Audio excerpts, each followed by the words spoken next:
My mom's grip on my wrist felt like a handcuff, dragging me through the church doors like I was some runaway convict. I'd rather be anywhere else packing for college, scrolling X. Hell, even cleaning my room, but here I was, 18 years old, stuck in a pew that smelled like old wood and older guilt.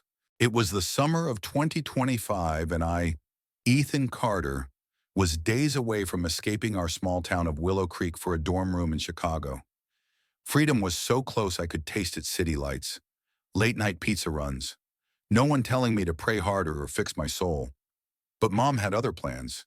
She'd been acting strange all week, her eyes darting to me over dinner, her prayers longer and louder, like she was bargaining with God to keep me tethered to her forever. "Ethan, this is important," she'd said that morning, her voice trembling with a mix of love and desperation. "You need to be here before you go." The church was half empty. The usual Sunday crowd thinned out by a heat wave that made the air feel like soup. Pastor Reynolds droned on about salvation, his voice a low hum that could put a caffeinated squirrel to sleep. I slouched in my seat, scrolling through my phone under the pew, when a shadow fell over me. I looked up, expecting Mom's disapproving glare, but instead, I saw him. The man was tall, maybe 50, with a face like he'd seen the end of the world and didn't like the view. His dark suit was too crisp for a town where most people wore jeans to funerals. And his eyes, God, those eyes locked onto me like I was the only person in the room. He leaned down to Mom, whispering something that made her gasp, her hand flying to her chest. "Ma'am," he said, loud enough for me to hear now, "I had a vision about your son, a prophecy." I snorted, louder than I meant to, and a few heads turned. A prophecy in Willow Creek. The most exciting thing to happen here was when the diner swapped ketchup brands and half the town rioted on X. But Mom's face was pale, her eyes wide, and I realized she was buying it. "Ethan," she whispered, her voice shaking, "listen to him." The man introduced himself as Samuel Kane, a traveler who'd been called to our church that morning. His voice was smooth, like a radio host selling you something you didn't need. He claimed God had shown him a vision of me, Ethan, the kid who once got detention for sneaking gummy worms into biology class standing at a crossroads. "One path led to glory," he said, "the other to ruin. Choose wisely, young man," he said, his finger pointing at me like a loaded gun. "Your soul hangs in the balance." I wanted to laugh, to tell him to take his prophecy and shove it, but Mom's grip tightened, her nails digging into my arm. She believed him, and that scared me more than his creepy stare. That night, I couldn't sleep. Mom's face kept flashing in my mind, her fear, her faith, her desperation to keep me safe. She'd always been religious, but this was different. She'd raised me alone after Dad left when I was 5, pouring her heart into every prayer, every church potluck, every late-night talk about God's plan. I loved her, but I wasn't her. I didn't believe in divine roadmaps or cosmic warnings. I believed in Wi-Fi, good coffee, and the fact that I was finally getting out of this town. The next morning, she was at the kitchen table, Bible open, her eyes red from crying or praying or both. "Ethan," she said, "I need you to meet with Mr. Kane again. He says there's more to the vision." "Mom, come on," I groaned, pouring cereal. "The guy's a nutcase. Probably scams old ladies for a living." "Don't talk like that," she snapped, her voice sharp enough to cut glass. "What if he's right? What if you're in danger?" I wanted to argue, but the crack in her voice stopped me. She wasn't just scared, she was terrified. For me, so against every instinct screaming to run, I agreed to meet him. Samuel Kane was waiting at the church. Same suit, same intense stare. He sat me down in the pastor's office, the air thick with the smell of dusty hymnals. "Ethan," he began, "the Lord showed me you're destined for something great, but there's a shadow over you, a choice that could destroy everything." I leaned back, arms crossed. "Okay, prophet guy, what's this choice? Am I going to pick the wrong major or, like, join a cult?" He didn't smile. "It's not a joke. The vision showed you in a city, surrounded by temptation, a woman, a betrayal, a fall. You'll have to choose between your heart and your soul. I rolled my eyes. Sounds like a bad movie. You got anything specific, or is this just fortune cookie nonsense? He leaned closer, his voice dropping. The woman has red hair. She'll offer you power, but it comes at a cost. Reject her. Ethan, reject her, or you'll lose everything. I laughed, but it came out shaky. Red hair power. This guy was unhinged, but as I left, his words stuck to me like damp clothes. I didn't believe in prophecies, but I couldn't shake the image of Mom's face, the way she clung to his every word. The week before I left for college, Mom doubled down. She dragged me to prayer groups, made me read Psalms, even slipped a cross necklace into my suitcase.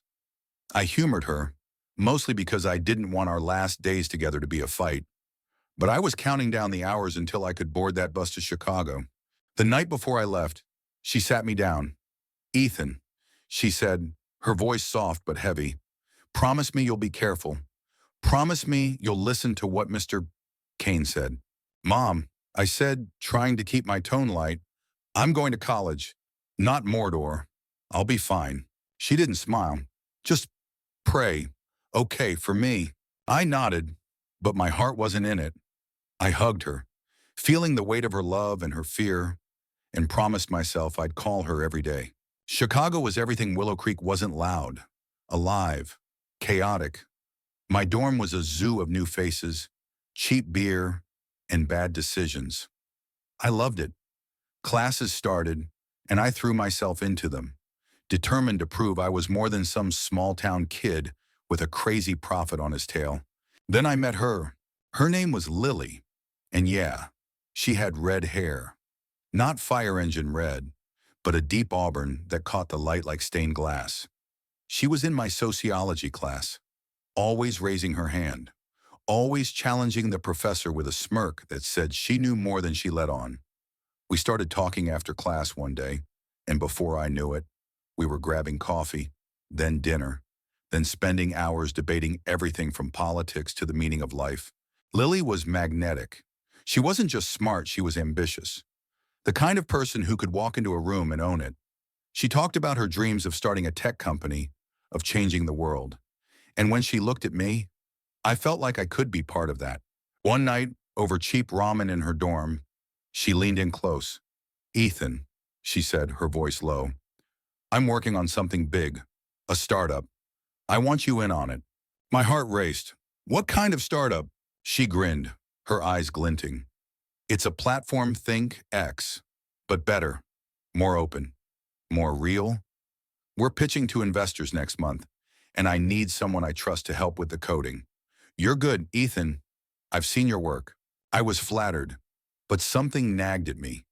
Samuel's voice, uninvited, crept into my head.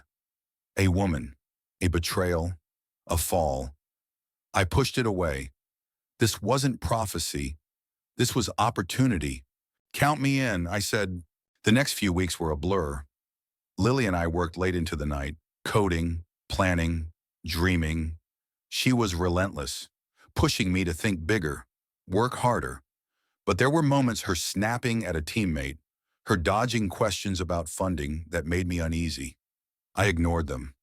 I was 18 in love with the idea of her and drunk on the idea of being someone who mattered. Then came the pitch. Lily had scored a meeting with a big-shot investor, some tech mogul who'd backed half the startups in Chicago.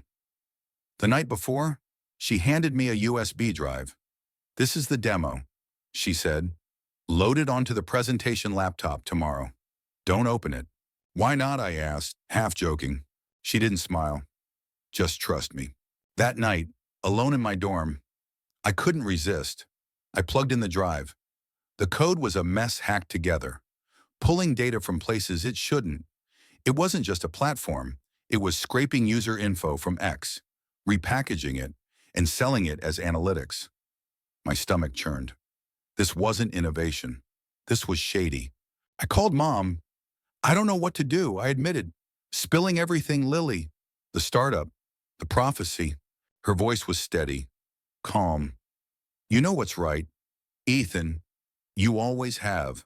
The next morning, I confronted Lily. This is wrong. I said, holding up the drive. We can't do this. Her face hardened. You're out if you don't play ball. Ethan, this is the real world. Grow up. I walked away. The pitch went on without me. And a week later, I saw on X that the startup had crashed and burned. The investor had sniffed out the shady code, and Lily's name was Mud.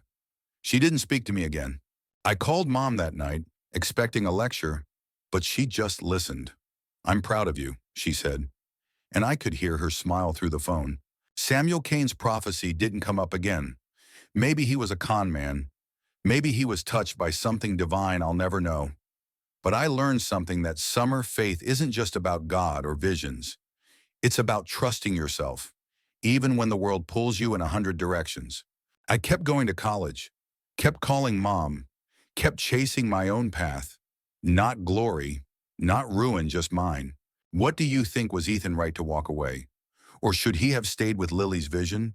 Share your thoughts on justice, loyalty, or the choices that define us.